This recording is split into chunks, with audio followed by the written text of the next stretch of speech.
incredible protests in Hong Kong.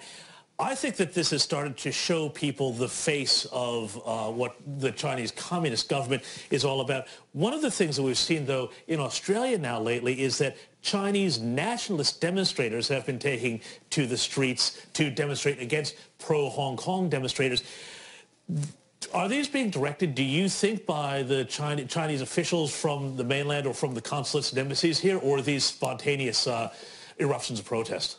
They are not spontaneous, and I can tell everyone on record that they do not represent the idea of the overseas Chinese who wants to live here and have their family and have their business prosperous in Canada or Australia. There are a lot of Chinese United Front arms that are in student associations, professional associations. That's the overseas propaganda division? Is that what that is? Yeah, United Front is the overseas propaganda division. After Tiananmen massacre, they established this office so that the overseas Chinese would all kowtow to the communist policy. And it's really unfortunate because the real Chinese immigrants outside, they feel like they're constantly being watched. In communities, they're not free to speak. Just like my example is a really good example. I spoke on a beauty pageant stage and my father was threatened. So they do not represent the idea of the real Chinese people who vote. So the Chinese, so what you're saying is Chinese communities in Australia will be split between those who support the Chinese government and those who want to be free, who came here for our freedoms, for our way of life, for democracy, and they're still being intimidated. They can never escape the shadow of China. Is that correct? Well, yeah, that's why they come here, because the rule of law and because the freedom and because the clean air and the clean food. So I'm not saying that there aren't new Chinese immigrants who are not familiar with the democratic process and who needs to familiarize themselves with the West.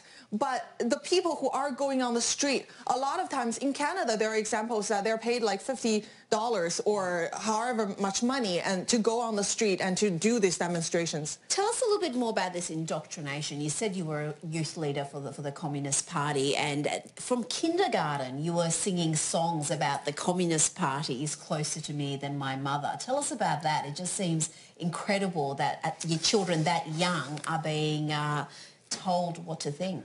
Yeah, this is something that started from Stalin, because Stalin had a famous quote. It's like the production of soul is more important than the production of tanks. So they use writers, they use art and education as a tool to re-engineer the human soul. Basically just cut out anything that's not communist ideology. And you might think that, okay, that's in old China, it's not really present in today's China. But no, it is. It is, even though it's almost like a capitalist now, but the ideology is the same. They still want you to not have any other idea but that China is the best. And it's in disguise of nationalism, patriotism. Communist Party is not China. Communist culture is not Chinese culture. We have 5,000 years of glorious culture, and it's an inward-oriented empire before communists came along. And in the 19th century, if anything, it's the outside world that invaded China, not the other way around. And nowadays, Chinese Communist Party look at the outside world, look at Western democracies as enemies, because that's the only way they can legitimize their rule in China to the Chinese people. If we don't have an enemy, then why can't they deliver utopia that they promised? This is going a little far. No, that's great. But also, tell us about Falun Gong, because you are a Falun Gong practitioner, is that correct? I don't like to... Well, the Communist Party oppose the communist regime. They're outsiders, I think you said it. They're outsiders, Falun Gong. There you go, I like it. Also, now we've heard these reports, you spoke about it earlier, Anastasia, about, you know... If you tell me, well, Chinese Christians, Uyghurs, Tibetans, in their own conscience and make decisions for themselves, then every decision they're going to make is going to be in contradiction to the communist ideology. That's why all of them are being persecuted, and that's why Falun Gong and now Uyghur and Christians are an existential threat to the Chinese Communist Party, because it destabilizes the foundation of their rule. It's basically the individual versus the state. So all these minorities believe in individualism, and the state wants to crush, the Chinese state wants to crush individuals. That's right, and that's why the Chinese jail, they torture those Falun Gong practitioners to make them denounce their belief. That is That's the only thing they have to do to get out of jail. And it's the just signing re-education camps, would it be similar? How would they be? Yeah, it's similar. It's a psychological reprogramming to make them give up their own conscience.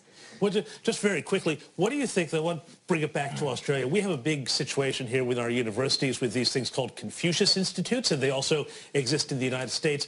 Are these part of basically a Chinese communist Beijing-led propaganda effort to push the Chinese communist line in our universities? And do you think that we should be allowing this sort of thing to be spread in our universities? Yeah, if you want to see a Caucasian man singing songs praising the Communist Party and praising that the great leader Mao will lead us to glory, go to Confucius Institute. Oh, wow. They are a cultural language program they're posed as a cultural language program, but inside they're a direct arm of the Chinese propaganda department, and they're praised for it. They won a soft power award in China for that. And Chinese government give these universities a certain amount of money and provide them with the curriculum.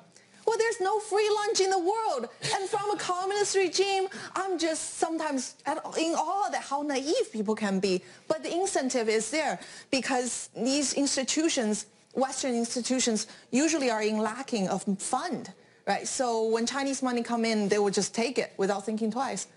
Well, Secretary of State Mike Pompeo said the other day you can sell your soul for a can of soya beans, and that's what he accused the West of doing.